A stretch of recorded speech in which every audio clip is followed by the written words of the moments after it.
قافله که داریم میریم اینو یه ولاگش کنم دوباره هم باشیم، چون خیلی وقت ولاگ نذاشتم. خلاص بهونه‌ای شد دیگه بریم ببینیم چه خبره. اول ویدیو هم یه نکته که خیلی مهم بگم که من عمه هستم. حالا بریم، دلم واسه بعد از هم یه ذره شده بریم بعد مدت ها میخوام ببینمشون، چون که اونا بعد عید، بعد تعطیلات مدرسه بعد از دادم رفتن ایران و چند ماه اونجا بودن. بعدش هم که برگشتن دیگه من خیلی سرم شروع بود نشدم دیگه. بریم فکر کنم بعد 6-7 ماه داریم هم دیگه رو میبینیم، واسه همین کلی ذوق دارم. از 8 صبح بیدارم.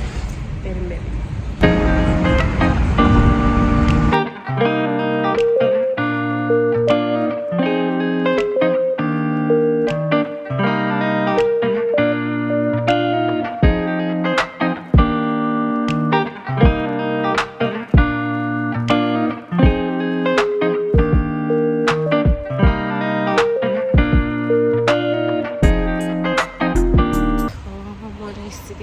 یعنی داغون شد، این هم براش وقت گذاشتم. افتضاح. من خیلی محلشون رو دوست دارم، وسیعتشون خیلی باصفاست، واقعا خوشگله. بعد از آدمی اصلا هی بستونی که عمه من دارم میام پایین. داره میاد نگاه، با تمام قدرت داره میدوه. سلام عشق من، چطوری؟ خوبی؟ من خوبیه؟ بریم کنسل بود.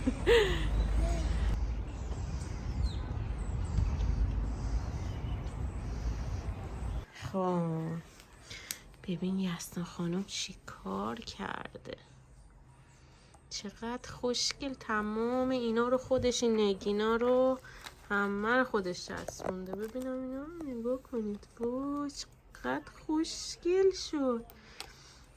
آفرین دختر هنرمند.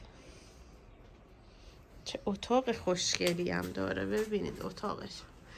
بچه ها اینا رو همه رو داداشم و زن داداشم درست کردن. دیوارا رو ببینید چقدر خوشگله.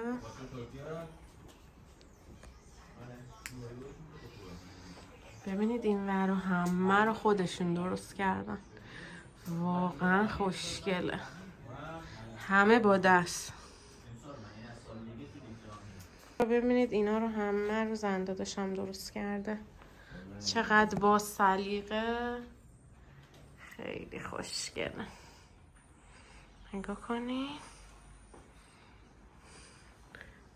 این ورم همینطور، چقدر خوشگله.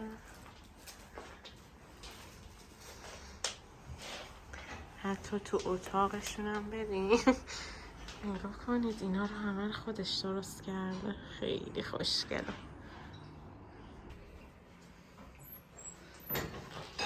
دست شما درد نکنه. هم قرمه سبزی داریم جاتون خالی.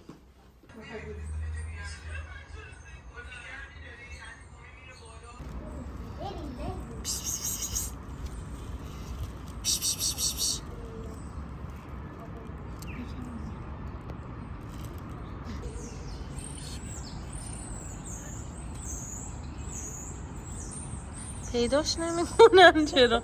دارم بالا رو نگاه میکنن. خنگولا انداختی که براتون، برید بخورید.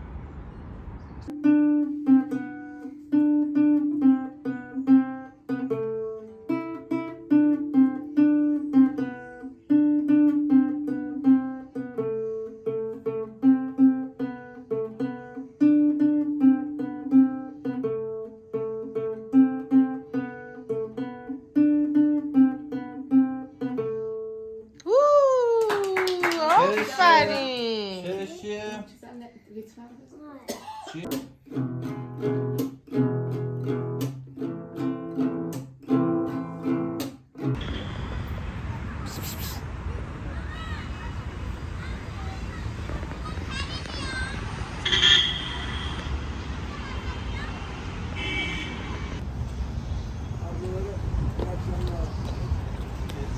چون که امروز روز فوت آتاتورک اینجا عکساشو گذاشتن، خیلی جالب بود.